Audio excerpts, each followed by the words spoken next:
দর্শক, ভারতের আমন্ত্রণ প্রত্যাখ্যান করল বাংলাদেশ। ১৫০ বছর পূর্তি উপলক্ষে বিশেষ আলোচনার সভার আয়োজন করেছে ভারতের আবহাওয়া অধিদপ্তর। আর এই আয়োজনে আমন্ত্রণ জানানো হয়েছে প্রতিবেশী দেশগুলোকে। তবে ডক্টর মোহাম্মদ ইউনূসের নেতৃত্বাধীন বাংলাদেশের আবহাওয়া অধিদপ্তর স্পষ্টভাবে জানিয়ে দিয়েছে তারা এই অনুষ্ঠানে অংশ নেবে না। সরকারি খরচে অনাবশ্যক বিদেশ ভ্রমণ এড়ানোর কথা বলা হলেও এই সিদ্ধান্তের পিছনে রয়েছে গভীর এবং তাৎপর্যপূর্ণ প্রেক্ষাপট। ভারতের দিল্লি থেকে মাসখানেক আগে বাংলাদেশের আবহাওয়া অধিদপ্তরকে আমন্ত্রণপত্র পাঠানো হয়েছিল।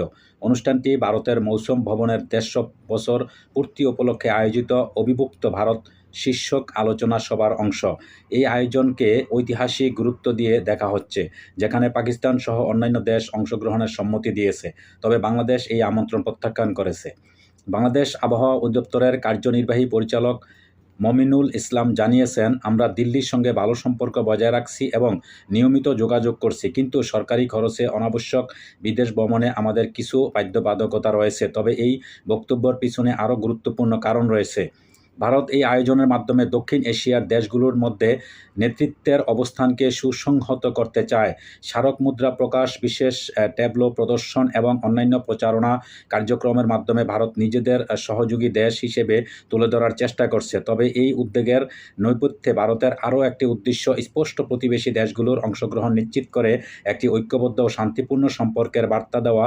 কিন্তু বাস্তবে ভারতের নীতিতে দ্বিমুখিতা রয়েছে, যা প্রতিবেশী দেশগুলির মধ্যে প্রশ্নের উদ্রেক করেছে। ভারত ও বাংলাদেশের মধ্যে দীর্ঘদিনের বন্ধুত্বপূর্ণ সম্পর্ক থাকা সত্ত্বেও নদী এবং পানি নিয়ে দেশটির একতরফা নীতি সম্পর্কের মধ্যে ফাটল ধরিয়েছে। ফারাক্কা বাঁধের পানি নিয়ন্ত্রণ, বন্যার সময় হঠাৎ পানি ছেড়ে দেওয়ার মাধ্যমে প্রবল সৃষ্টি এবং শুষ্ক মৌসুমে পানি আটকে রেখে বাংলাদেশের ফসলি জমির ক্ষতি করা এবং এইসব ঘটনার জন্য বাংলাদেশ পরিবেশগত অর্থনৈতিক ক্ষতির কারণ হয়েছে। তিস্তা চুক্তি বা গঙ্গার পানি বন্টন চুক্তি, সব ক্ষেত্রেই ভারতের আচরণ ছিল একতরফা ও স্বার্থপর। এই প্রেক্ষাপটে ভারতের আবহাওয়া অধিদপ্তরের ১৫০ বছর পূর্তির অনুষ্ঠানে অংশগ্রহণের আমন্ত্রণ অনেকেই উদ্দেশ্যপ্রণীত মনে করেছেন। এটি ভারতের অগ্রাসী নীতিকে ডেকে রাখার প্রচেষ্টা মাত্র। বাংলাদেশের আবহাওয়া অধিদপ্তর এই আমন্ত্রণ প্রত্যাখ্যান করে সঠিক সিদ্ধান্ত নিয়েছে। বাংলাদেশের এই সিদ্ধান্ত শুধুমাত্র অর্থনৈতিক কারণে নয়, বরং একটি নৈতিক এবং কূটনীতিক বার্তা। ডক্টর ইউনূসের নেতৃত্বাধীন বাংলাদেশ সরকার স্পষ্ট করে দিয়েছে, বাংলাদেশের স্বার্থ যেখানে ক্ষুণ্ণ হয়, সেখানে বন্ধুত্বপূর্ণ সম্পর্কের নামে কোনো আপোষ করা হবে না। এটি শুধু ভারতের নীতির বিরুদ্ধে নয়, বরং আত্মসম্মান ও দেশের স্বার্থে বাংলাদেশের দৃঢ় অবস্থানের প্রতিফলন।